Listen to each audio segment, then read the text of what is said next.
रोहित की दीदी समीक्षा की शादी अर्पित से हुई थी। रोहित 20 साल का था, जो कि अपना पूरा दिन मोबाइल पर ही निकालता था। कभी पबजी खेलता तो कभी यूट्यूब चलाता। एक दिन अर्पित और समीक्षा समीक्षा के मम्मी पापा से मिलने आते हैं और देखते हैं कि रोहित मोबाइल से हटने को तैयार ही नहीं है। अरे रोहित, तुम्हारी तो आईआईटी की परीक्षा है ना? तुम तैयारी नहीं कर रहे हो परीक्षा की?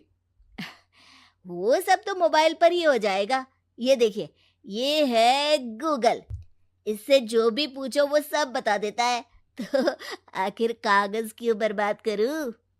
अरे पर तुम इन प्रश्नों की तैयारी बिना लिखोगे कैसे? उसमें क्या है, ये देखिए नोटपैड, बिल्कुल कॉपी जैसा है, इसी पर कर लूंगा। हम जब तुम्हारी उम्र के थे तब हम दोस्त मिलकर प्रश्न हल किया करते थे। उससे हमारी हैंडराइटिंग की भी प्रैक्टिस हो जाती थी और समय का भी अंदाजा लग जाता था। और फिर साथ में हम एक दूसरे की मदद भी कर देते थे अगर कोई अटक जाए तो। आपका जमाना अलग था जीजा जी। अभी जमाना फास्ट और स्मार्ट हो गया है। जमाना क्या, अब तो फोन भी स्मार्ट हो गया है। समय के साथ बदलना पड़ता है जीजा जी। अब बस भी कीजिए आप, हर चीज को लेक्चर में बदल देते हैं। रोहित अच्छा कर लेता है परीक्षा में। इतने में अर्पित के सास ससुर जी आ जाते हैं हॉल में, और अर्पित इस बारे में बात नहीं करता। हालांकि अर्पित को लगता तो है कि पूरी तरह मोबाइल पर लगे रहना सही नहीं है, पर वो इस बात को और नहीं छेड़ता। ऐसे ही 2 दिन निकल जाते हैं।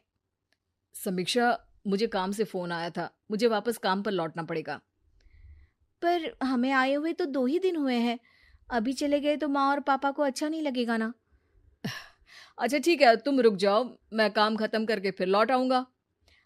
एक काम कीजिए ना, परसों रोहित भी परीक्षा के लिए निकलेगा, आप उसी के साथ निकल जाना। दोनों वैसे भी बात नहीं करते, साथ में जाएंगे तो हो सकता है आप लोग आपस में बातचीत भी करने लग जाओ। आह, ठीक है, मैं काम को 2 दिन टाल सकता हूँ। उसी रात जब सब खाना खाने बैठे थे, तो अर्पित अपने जाने की खबर बाकी लोगों को बताता है। मुझे काम के लिए वापस जाना होगा। अरे बेटा, पर अभी तो तुम आए हो, इतनी जल्दी चले जाओगे? नहीं माँ जी, समीक्षा यहीं रहेगी और मैं जल्दी काम खत्म करके वापस आ जाऊंगा। अब ठीक है, काम भी जरूरी है। वैसे कब निकलोगे बेटा? 2 दिन में। मैंने सुना है कि उस दिन रोहित को भी परीक्षा के लिए जाना है, तो कल मैं दोनों की टिकट करा लेता हूँ बुक। मेरी टिकट रहने दीजिए जीजा जी, मैं तो फोन से ही करवा लूंगा। हाँ, पर कोई दिक्कत हो गई तो? अरे कोई दिक्कत नहीं होती जीजा जी, फोन सब कर सकता है। हमारे फोन के रिचार्ज से लेकर टीवी का रिचार्ज सब रोहित यही फोन से बैठे बैठे कर देता है। अब ये नई चीज तो हमारे समझ के परे है, पर अच्छा है कि रोहित जानता है। हमारी मेहनत इतनी कम हो गई भाई। हाँ, पर अगर टिकट नहीं मिली तो? अर्पित की बात पूरी होने से पहले ही बिजली चली जाती है। अरे ये क्या हो गया, आपने बिजली का बिल भर तो दिया था ना? अरे नहीं, मैं तो भूल गया था।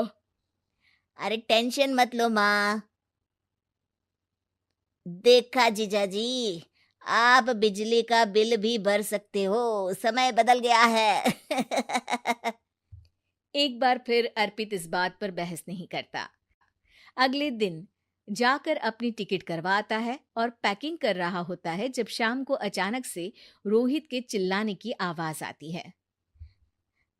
नहीं, प्लीज प्लीज हो जा, ऐसा मत कर यार, प्लीज हो जा। अरे क्या हो गया रोहित? दीदी, सर्वर हैंग हो गया, मेरे टिकट मेरी टिकट नहीं हो पाई दीदी। क्या मतलब टिकट नहीं हो पाई? इतने में वहां रोहित के मम्मी और पापा भी आ जाते हैं। अरे क्या हो गया? माँ, मेरा टिकट नहीं हो पाया, सर्वर डाउन हो गया। अरे पर तूने तो बोला था कि हो जाएगा। हो जाता है, पर अब क्या करूं, ये क्या हो गया? अब कल की तो कोई बस भी नहीं है, ना ही अब टिकट मिलेगी ट्रेन की कल के लिए। मुझे तो कोई रास्ता नहीं दिख रहा।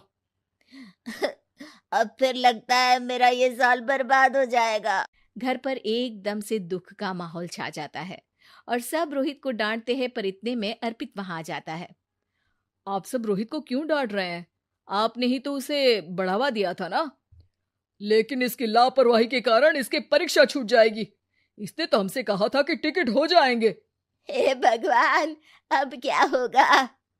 चिंता करने की कोई बात नहीं है। मैंने एक एक्स्ट्रा टिकट करवा ली थी। मैं समझता हूँ कि मोबाइल हमारा ही काम आसान करने के लिए है, पर उस पर ही पूरी तरह से निर्भर होना तो गलत बात है ना। रोहित टिकट को देखकर बहुत खुश हो जाता है और जोर से जाकर अपने जीजाजी के गले लग जाता है। सॉरी जीजाजी, मुझे आपकी बात ध्यान से सुननी चाहिए थी, पर थैंक यू सो मच। हाँ बेटा, तुमने तो इसका भविष्य बचा लिया। शिक्षा, दूसरों से मदद मांगना गलत नहीं, पर दूसरों पर निर्भर हो जाना गलत है।